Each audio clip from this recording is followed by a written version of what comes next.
Zeta naiz, nor naiz, eta zu nor zara. Ni naiz, eta zu zara, hura eta guzkira. Zeta naiz, nor naiz, eta zu nor zara. Ni naiz, eta zu zara, hura eta guzkira.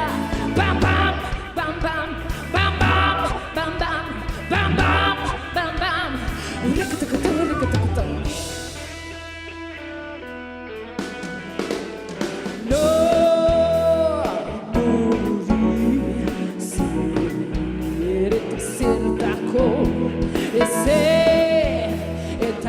Hori nuke zerbait eskatzeko. Hori dela gezurra, ni badakit seguro. Aldan idazten da, niretzat beharrezko. Zeta naiz, nor naiz, eta zu nor zara. Ni naiz, eta zu zara, hura eta gu nor gira. Zeta naiz, nor naiz, eta zu nor zara. Ni naiz, eta zu zara, hura eta guzkira. Bam, bam, bam, bam, bam, bam, bam, bam, bam, bam, bam, bam. Rakatakata, rakatakata. Ahotsenean gaude Asier Larretxea idazlarekin batera. Asier, Larre Motzetik zeure liburu aurkeztera etorri zara, eta horretarako solasaldi performance bat egingo duzu, ezta?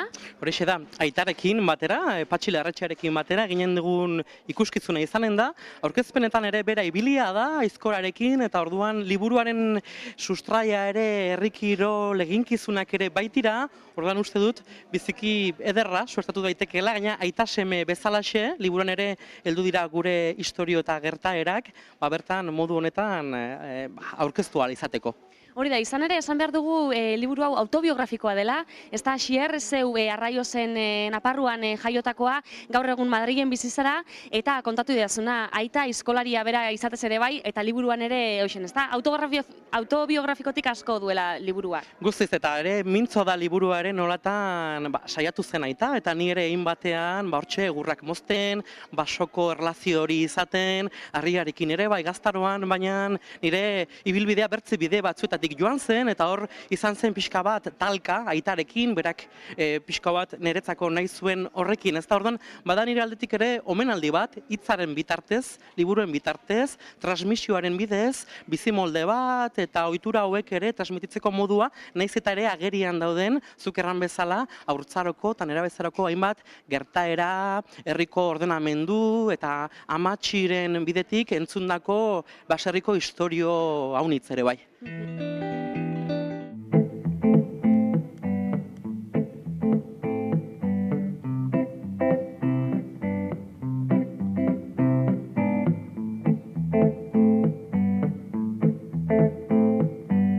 San Agustin kulturgunean aurkitzen gara momentu honetan eszenatokian izan ere gaur hemen egun handia da antzerkizalek sekulako aukera dute euskal antzerkigileek egiten dituzten obra horietako zatitxo bat behintzat ikusteko zatitxo bat probatzeko eta nahi badute gero osorik ikusteko. Izan ere antzerki maratoia egiten ari dira bertan, goizean 4 antzerki zati eskaini dituzte eta arratsaldean beste 4 txanda izango da.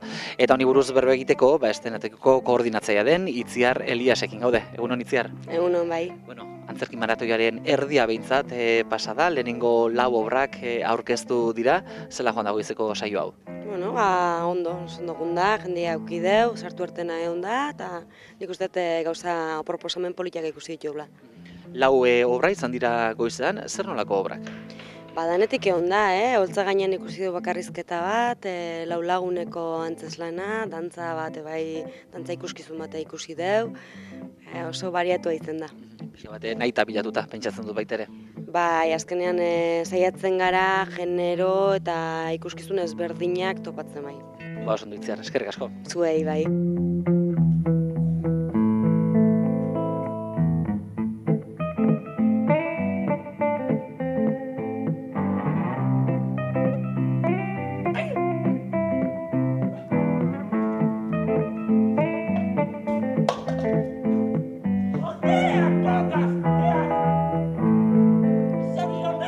gaurko antzerki maratoian goizeko saioan ikusi ahal izan den emanaldietako bat, Arren Ganbara, hemen Sotoa izeneko antzeslana izan da, antzeslan horren zatitxo bat esan bezala, H teatro taldearena da, eta bertako kideetako bat dugu hemen, Iñaki Ziarrusta. Unon, Iñaki? Unon. Bueno, egin duzue goizeko saioa, zela joan da?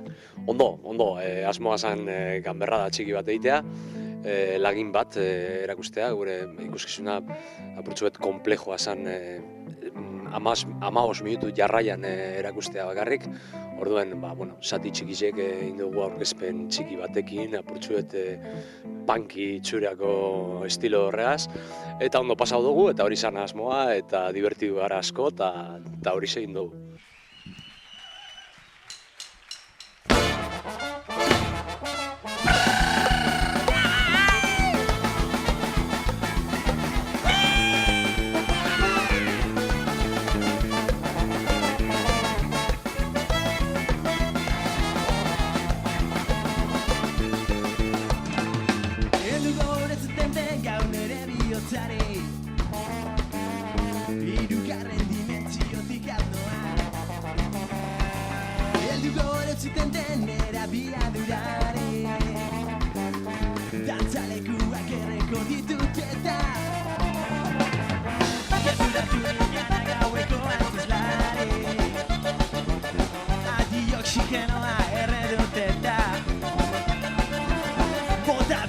Izotz pare bat raguari eta altxateloia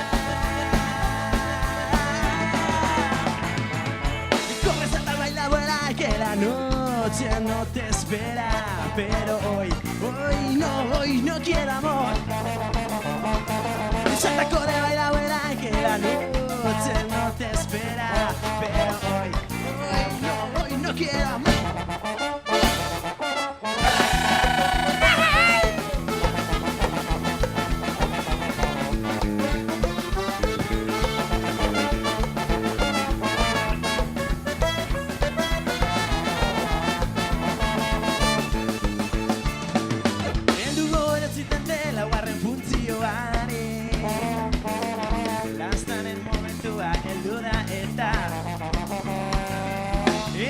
Mugarik jarri abenturari Daka kantu geratzen zaizkigu lasai Ongi etorri aman bostaren dimentsioari Zer koloretzuen artean Pausua eman duzu zutaz aspertu egin naiz da Ni banoa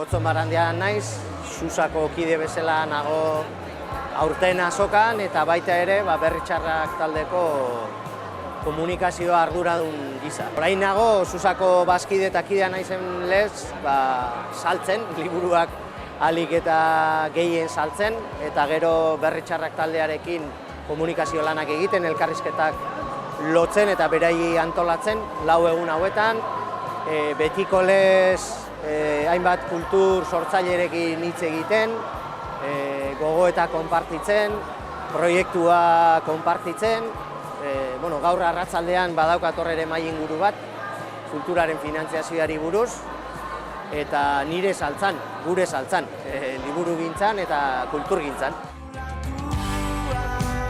Hautsenea gu urteetan etorri izan gara azokara lanera, gure kasuan Susa argitaletxearen erakustokira, eta bertan ematen genituen orduetan hainbat gogoeta egiten genituen, ikusten genuen zer gertatzen zen gure aurrean, pasatzen zen jendeak zen nolako jarrera zeukan, zer egiten zuen, nola jokatzen zuen, liburuen aurrean, nola batzu pasatzen ziren liburuak ia ikusi gabe, ikusten genuen ere euskarazko produkzioak gero eta leku gutxiago zeukala azokan, jente asko kejatzen ari zala oso lotua zegoelako merkatuari, salerosketa truke horri bakarrik, gero eta idazle gutxiago, gero eta sortzaile gutxiago ikusten genituen, etortzen zirela, eta hitz egiten genuen ere askorekin urte osoan zehar, eta zatez ikusten, Ara joatea soilik zure liburua edo zure diskoa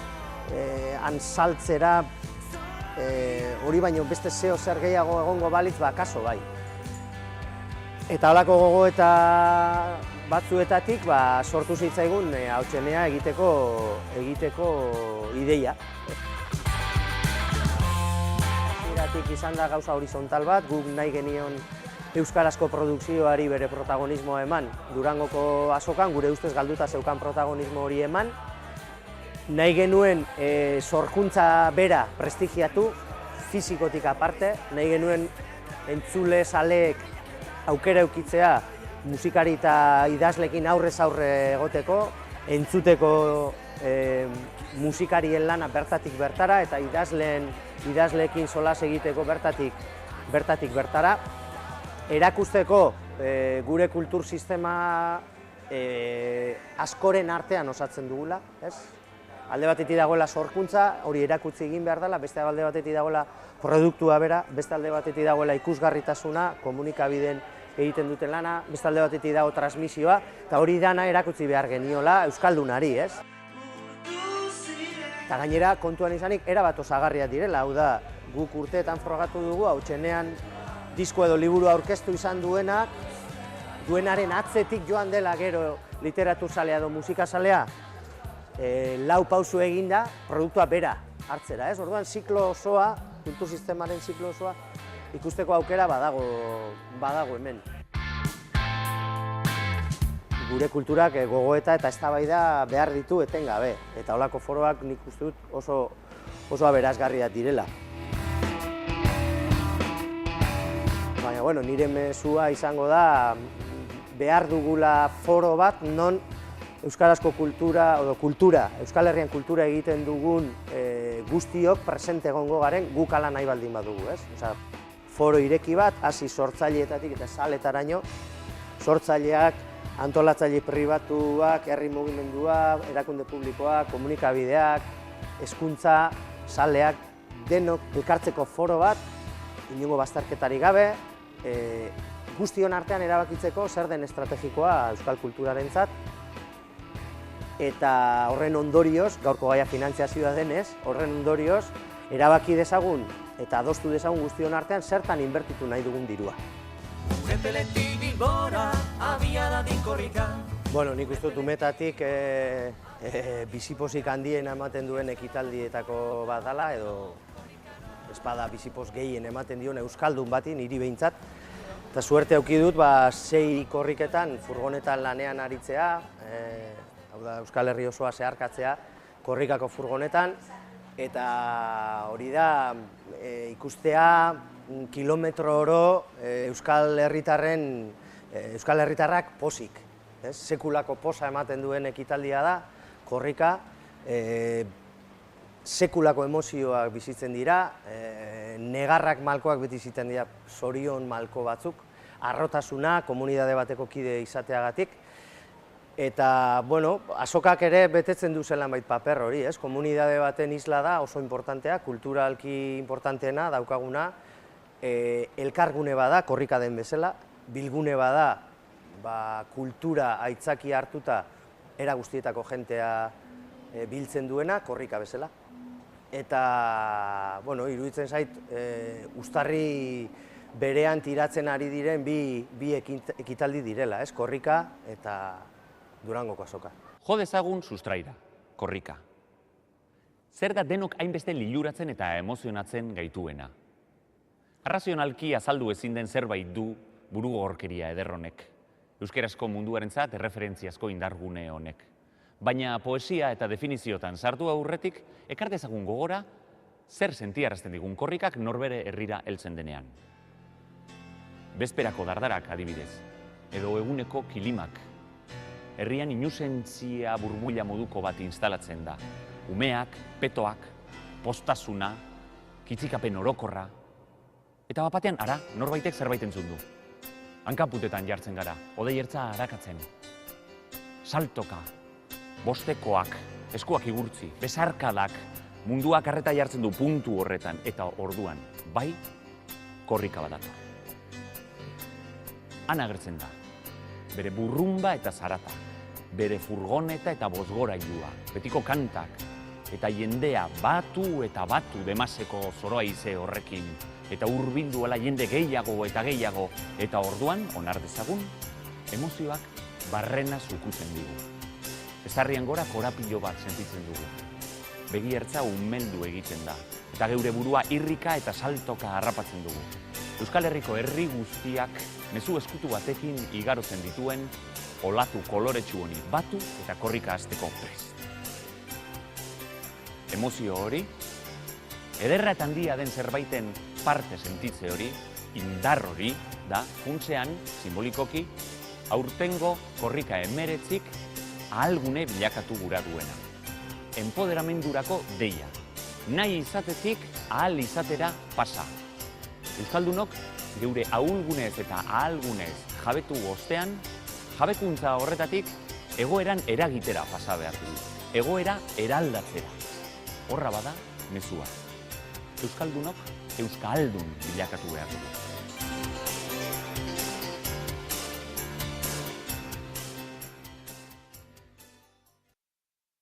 Driving on a pretty way,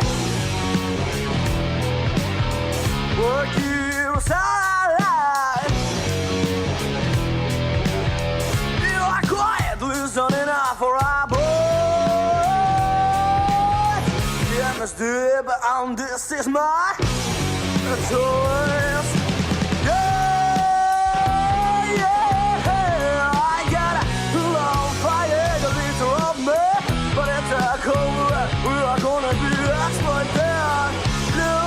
For something new to take me up. Just watch the sexy movement that I did not control myself.